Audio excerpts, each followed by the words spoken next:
सांपों ने इंसानों को सदियों से मोहित और भयभीत किया है, लेकिन उन्हें खतरनाक बनाने वाला उनका जहर, जिसे हम वेनम कहते हैं। यह 2 मिनट का वीडियो आपको बताएगा कि आप कैसे जहरीले और नॉन पॉइजनस सांपों को पहचान पाएंगे। नंबर दूसरा, कौन कौन से पॉइज़न और जहर सांपों के अंदर पाए जाते हैं और उन जहरों का कौन से ऑर्गन के ऊपर क्या असर पड़ता है। हम बड़ी आसानी से फिज़िकल अपीयरेंस के आधार पर जब हम सांप को देखें तो बड़ी आसानी से पहचान पाएंगे कि कौन सा सांप जहरीला है और कौन सा जहरीला नहीं है। चलिए स्टार्ट करते हैं। अगर हम सांप के हेड को देखें, अग्रिम भाग को देखें, जो उसका हेड है, अगर उसका हेड बाकी रिमेनिंग पीछे की बॉडी से आगे की तरफ ट्रायंगुलर शेप में नज़र आता है तो वह सांप पॉइजनस है। दूसरी तरफ नॉन पॉइजनस सांप का जो हेड है वो पूरी बॉडी के साथ में मिला जुला रहता है। नंबर दूसरा कैरेक्टरिस्टिक, जब आप उस सांप को छेड़ते हैं या वह सांप आक्रामक होता है तो पॉइजनस स्नेक हमेशा से हुड बनाता है, फन बनाता है, मगर नॉन पॉइजनस स्नेक फन नहीं बनाता। मगर एक बात, इस बात का ध्यान रखेंगे कि फन कोबरा और किंग कोबरा ही बनाते हैं। बाकी कुछ प्रजाति सांपों की विशैली ऐसी है जो फन हुड नहीं बनाते हैं। नंबर तीसरे कैरेक्टरिस्टिक पे आए तो उसके फैंग्स, उसके निकले हुए दांत। साथियों, अगर आप उसके फैंग्स, जो दांत हैं, उसके पीछे की तरफ पॉइज़न की थैली लगी होती है, पॉइज़न ग्लैंड, उसके अंदर पॉइज़न भरा रहता है जो कि प्रोटीन और एंजाइम का एक मिक्सचर होता है और वह फैंग्स के द्वारा हमारी बॉडी के अंदर इंजेक्ट किया जाता है। तो पॉइजनस सांपों के पास में 2 फैंग्स होते हैं, जबकि नॉन पॉइजनस स्नेक्स के पास में ये फैंग्स नहीं होते हैं। पॉइजनस सांप के स्केल्स हमेशा ब्राइट और चमकदार होते हैं। जब कभी आपने कोई कोबरा या नाग देखा होगा तो उसका काला रंग चमकदार होगा, अपितु दूसरी तरफ नॉन पॉइजनस स्नेक के जो स्केल्स हैं बॉडी, वो इतनी चमकदार नहीं होती। नेक्स्ट पॉइंट में हम बात करेंगे टाइप ऑफ पॉइजन का, और थर्ड पॉइंट कि उन पॉइजन का कौन से ऑर्गन के ऊपर क्या प्रभाव पड़ता है। सबसे पहले हम लेते हैं न्यूरोटॉक्सिक।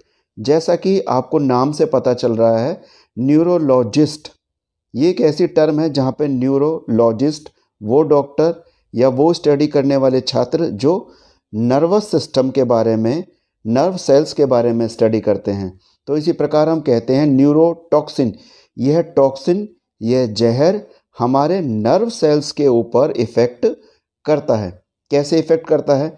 मान लीजिए किसी सांप ने काटा, कोबरा या किंग कोबरा न्यूरोटॉक्सिक है, तो वह क्या काम करेगा? जहर टारगेट ऑर्गन तक पहुंचेगा, नर्व सेल तक, और हमारी रिमेनिंग बॉडी को मैसेज नहीं जाने देगा दिमाग से, जिससे होगा क्या कि हमारा जो रेस्पिरेटरी सिस्टम है और हमारा जो कार्डियक सिस्टम है, वहाँ मैसेज ना जाने की वजह से वह काम करना बंद कर देंगे। दूसरा आता है हीमोटॉक्सिन। जैसा कि इसके नाम से पता चल रहा है, हेमाटोलॉजी वह स्टडी जब हम ब्लड के बारे में स्टडी करते हैं, ठीक उसी प्रकार हीमोटॉक्सिन वह टॉक्सिन, वह जहर जो हमारी रेड ब्लड सेल्स को रप्चर कर देता है, उनके थक्के नहीं जमने देता और रेड ब्लड सेल्स को डैमेज कर देता है। वह जहर ब्लड के अंदर घुलने के बाद में हमारी ब्लड वेसल्स के अंदर रेड ब्लड सेल्स को डैमेज कर देता है। Haematology, haemotoxin. तीसरे तरह का जो जहर है वो है मायोटॉक्सिन, मायोलॉजी, हमारी मसल्स की जो स्टडी, मायोलॉजी। मायोटॉक्सिन वह जहर जो हमारी मसल्स को रप्चर कर देता है, वह हमारी मसल्स, वो जहर हमारी मसल्स को किसी भी तरह का रेस्पॉन्ड नहीं करने देता, एक तरीके से वो डेड होती चली जाती हैं मसल्स। जब हम बात करते हैं चौथे टॉक्सिन की, वो है साइटोटॉक्सिन। साइटोलॉजी, सेल्स के बारे में जब हम स्टडी करते हैं, साइटोटॉक्सिन वह जहर जो बेसिकली हमारे डीएनए को डैमेज करता है और जिसकी वजह से सेल फंक्शन करना बंद कर देती है, सेल डेड हो जाती है। लास्ट फिफ्थ आता है कार्डियोटॉक्सिन। कार्डियोलॉजिस्ट, कार्डियोलॉजी, वह डॉक्टर, वह स्टडी करने वाले जो हार्ट के बारे में स्टडी करते हैं। कार्डियोटॉक्सिन वह जहर जो हमारे हार्ट की मेम्ब्रेन और सेल को डेड कर देता है, वह कार्डियोटॉक्सिन कहलाते हैं। तो ये अलग अलग तरह के जहर किस तरीके से काम करते हैं।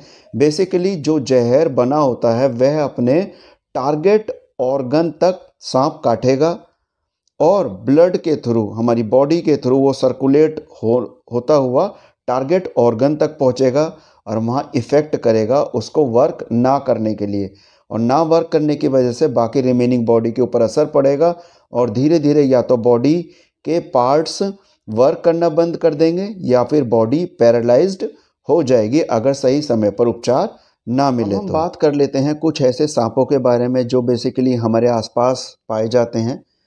तो एक कोबरा, किंग कोबरा और क्रेट, ये तीन इस तरह के सांप हैं जो हमारे आसपास पाए जाते हैं। आप कोबरा और किंग कोबरा को एक ना माने। किंग कोबरा और कोबरा को आप उनके हुड के द्वारा, स्पेक्टिकुलर मार्क के द्वारा पहचान सकते हैं। तीनों सांपों का जहर न्यूरोटॉक्सिक होता है। न्यूरोटॉक्सिक मीन्स यह नर्व सेल्स के द्वारा हमारे नर्वस सिस्टम को डैमेज करता है और इसके बाद में हमारे सर्कुलेटरी सिस्टम और हमारे रेस्पिरेटरी सिस्टम को डैमेज कर देता है, जिसमें पैरालिसिस जैसी स्थिति पैदा हो जाती हैं। अब मैं एक इस तरह के सांप के बारे में डिस्कस करना चाहूँगा कि जिसके लिए हम मानते हैं कि वह पॉइजनस हैं, जैसे हम अपनी भाषा में दुमई कहते हैं, डबल हेडेड स्नेक कहते हैं, और उसका जूलॉजिकल नेम इरेक्स जॉनी है, जो कि लगता इस तरीके से है कि वह दो मुंह है, डबल हेडेड है, बट उसकी जो पूंछ है वो सिर्फ टेल है, बट एपियरेंस में वो एक मुंह की तरह, उसके फेस की तरह दिखाई देती हैं।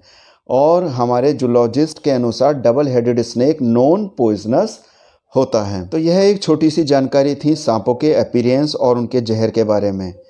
मगर बिच्छू, स्कॉर्पियन के बारे में आपका क्या ख्याल है? बिच्छू के कौन से भाग पर जहर पाया जाता है?